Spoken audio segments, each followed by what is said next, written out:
What's up guys, assalamualaikum warahmatullahi wabarakatuh. Nah, bersama saya Kokila Bajindur Vlog taram.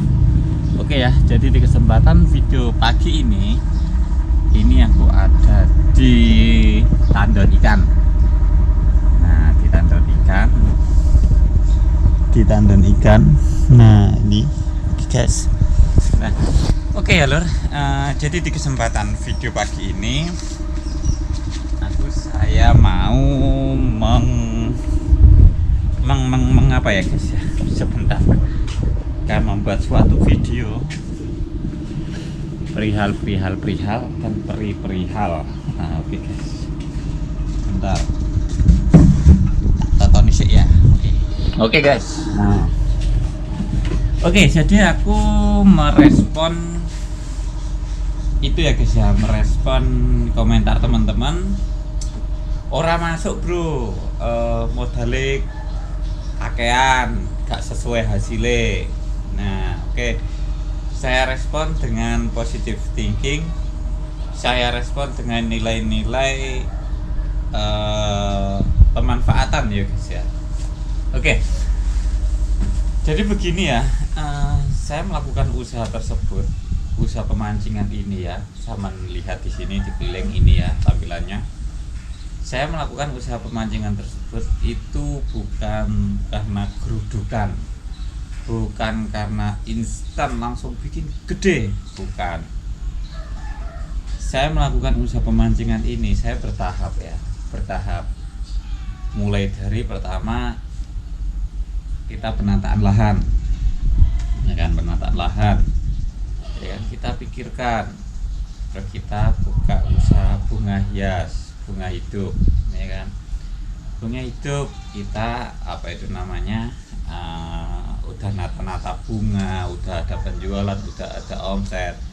Nah ketika ada penjualan, ketika ada omset, kenapa tidak toko bunganya dikembangkan, ya kan, dibesarkan? Toh jatuhnya nanti jadinya barang omset ya, barang apa itu namanya, investasi, investasi jangka panjang. Dan akhirnya membangun, jadilah toko bunga.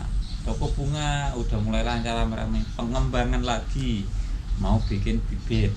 Nah ini bikin bibit buah, ya kan, tak sediakan luas. Ternyata seiring berjalannya waktu, ternyata ada lahan kosong yang nganggur, dan akhirnya iseng-iseng beli gendeng, buahnya saya tata gendeng. Itu kan kategori bukan modal yang banyak, kategori pengiritan. Dari awal aku pengiritan, bukan berarti pemborosan dengan modal yang banyak langsung buka usaha, tidak ya. Pengiritan dari genteng bekas ditoto dan banyak dihujat, dicaci, tapi alhamdulillah sekarang jadi juga. Nah ketika udah jadi, banyak pemancing, banyak peminat. Kalau minggu pagi sampai siang itu rame, kalau nggak dikasih yup usaha cuma maga, rame sepi itu tergantung sama sing di atas, sama Gusti Allah ya guys ya. Jadi ketika udah kelihatan jalan, ngapain tidak kita pengembangan? Nah oke, kita modal lagi guys, gede 3 juta per pandek 3 juta. Ya memang tak akoni modalnya besar. Itu demi apa? Demi kenyamanan, demi pelanggan ya guys ya. Entah itu sepi rame, wong soalnya orang mancing itu memakai uang ya guys ya, memakai dana ya guys ya. Jadi sepi ramenya tergantung pendapatan lingkungan sekitar, gitu guys. Yang penting kita memanfaatkan lahan untuk jangka panjang. Misal ya siang panas, ya kan, pagi sampai siang panas. Kalau kita nggak kasih yuk, misal dikasih yang ngirit-ngirit aja, kasih terpal atau dikasih sesek atau kasih apa, tetap bisa. Tapi kalau kita bisa yang lebih bagus, ngapain tidak ngajeni para pemancing pertama. Kedua, ketika pemancing itu merasa nyaman, ketika kelihatan bersih rapi rindang, dampaknya ke siapa? Dampaknya ke kita sendiri. Kedua, ketiganya, ketika aku misal yuk tempat duduk pakai bambu, oke lah, modalnya aku akuin kecil. Jangka panjangnya bos, jangka panjangnya nggak sampai bertahun-tahun ya, mungkin 3 musim 3 bulan itu udah mulai retak, udah mulai kapok, udah mulai patah.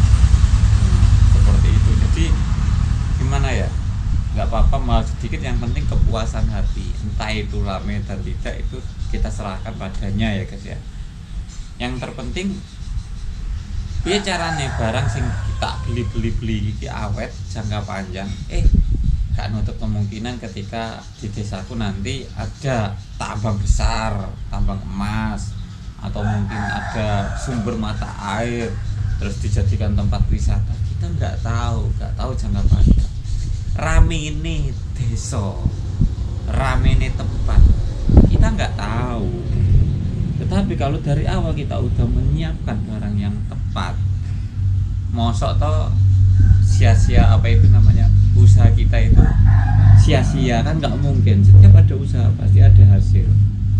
Nah seperti itu ya. Terus kayak misal beli kursi taman aja itu satu set 350, 250 misal ya. Andai kata kita nggak dibelikan seperti itu, kita nggak ada penunjang daya tarik untuk pelanggan ngopi gitu loh bos. Jadi intinya kalau memang disuruh balik modal untuk biaya pembangunan, kok gak bilang balik modal ketika aku beli lahan ini sejumlah 250 jutaan. Coba ya, diangen-angen lah. Nek jenengan semua membicarakan kakek modal gak kira balik, orang masuk, kakek biaya gak sesuai hasil, orang masuk. Oke lah, tapi nek tak balik, nek apa kok gak baliknya modal lemah pisan ae, dia hitung sekalian lemah kan. Lu sampai tahun-tahun nek terima hasil 5.000 ya apa iso ngoleh balik modal. Wong sampeyan ngerti kok lah.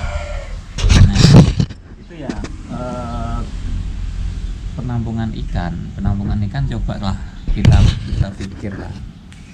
Penampungan ikan itu batako mubeng, satu batakonya itu 3.800. Kalau 1.000 batako udah hampir 4 juta, 3.800.000 ya.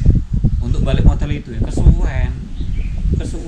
Kita mikirnya itu jangan modal pembangunan, kecuali kalau kita lahan sewa, kecuali kalau kita buka toko ngontrak. Disitulah yang kita pikirkan itu apa? Bukan di bangunannya. Yang kita pikirkan itu piye carane bisa balik no sewa, itu baru dijenengi modal. Tapi nek lahannya sendiri, kita bikin warung dengan biaya besar, ngapain dipikir bor? Namanya aset jangka panjang kan gitu. Kecuali nek lahan ini aku sewa, lahan ini aku bangun sendiri, tapi itu bukan lahan saya, mungkin itu bisa dikatakan terlalu banyak modal, cocok gitu loh. Tetapi kalau untuk modal ikan, nah itu bisa dikatakan modal. Nah misal aku beli ikan sejumlah 1 juta, untuk balik modal ikan ini mungkin 1 minggu, paling lama 2 minggu, 3 minggu itu udah balik modal, seperti itu. Jadi ya nek bangunan dimasukin no modal ya bagiku ra masuk. Wong tujuane iki apa, pemanfaatan lahan kosong, pemanfaatan agar lahan yang kosong dulunya serem jadi lahan padang, yang dulunya lahan ini enggak berpenghasilan, sekarang taruh kata 1 minggu sekali udah mendapatkan hasil. Ngapain tidak kita fokus ngeragati kan gitu ya guys ya. Ya intinya seperti itu. Kita bangun ini bertahap kok. Kita bangun ini enggak instan langsung dol enggak. Modal banyak ya, aku akuin modalnya banyak, tapi jangka panjangnya. Coba kalau gak dimodali, gak usah nggawe kolam lah, cukup terpal tok. Paling wong bisa pindu wis rampung, soalnya kapok mancing nyantoli apa jenenge terpal. Itu loh Bos ya. Jadi intinya itu ya kita itu piye jerbasuki mau beo, apa butuhnya modal ya guys ya.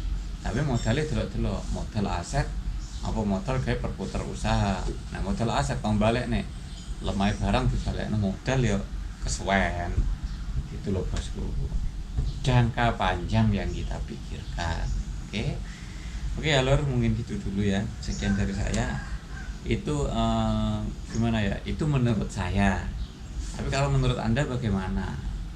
Itu kalau menurut saya, aku kan cuma bisa mengungkapkan kata hatiku yang selama ini saya lakukan untuk lahan tersebut gitu loh.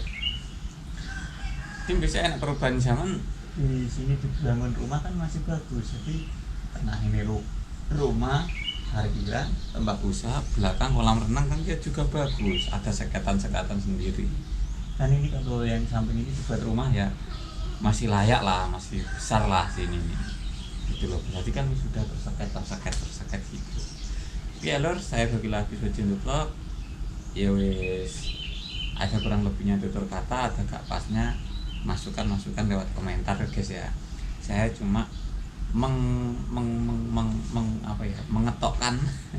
mengetokkan kata hati saya antara modal, pembangunan, aset. Oke. Thank you, bye bye. Wassalamualaikum warahmatullahi wabarakatuh ya.